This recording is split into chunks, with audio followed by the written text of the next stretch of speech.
ગુજરાતમાં વલસાડ, નવસારી, સુરત, વાપી અને ઉમરગામ એમાં એકદમ રેડ ઝોન પણ એકદમ વધુમાં વધુ વરસાદ પડવાની શક્યતા છે. તેના ભાગરૂપે આજે લોકોને એલર્ટ વહીવટીતંત્રથી એલર્ટ કરવામાં આવેલા છે. 6 વાગ્યાથી એલર્ટ આપણે ખાસ કરીને ચિપ્પાડ વિસ્તાર, કાશ્મીરનગર, બરુડિયાવાડ બધાને જ દરેક સરપંચને પણ અમે એલર્ટ કર્યા છે. આજે પાણી વધી રહ્યું છે. અત્યારે ધરમપુરમાં પુષ્કળ વરસાદ છે. 8 મીટરની હાઈટ પર ઔરંગા અમને ચાલી રહી છે.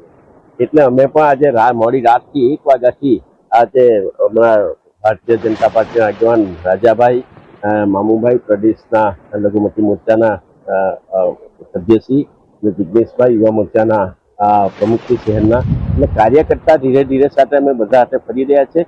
અમારો ફરવાનો મતલબ એ છે કે વેપારીઓને ખાસ સમજુ એલર્ટ કરીએ કે બને ત્યાં સુધી તમારો સામાન ઉપર લઈ લો, માળ પર લઈ લો અને પોતાની જિંદગી કેવી રીતે બચે એના માટે ઉપરના ભાગમાં શિફ્ટ થઈ જાઓ પરિવાર સાથે.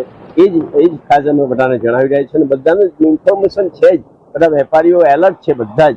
પણ ખાસ કરીને જે પાણી વધી રહ્યું છે, હજુ બી તમે જોયું છે પાણી વધી રહ્યું છે. ચિપ્પાડમાં કેટલું પાણી વધે એ કશું કહેવાય નહીં, કેમ કે ખૂબ વરસાદ પડી રહ્યો છે. તો આ કુદરતી પ્રકોપ છે, એને પ્રકોપ સામે આપણે લડવું, પોતાની રીતે લડવું, એ જ લોકોને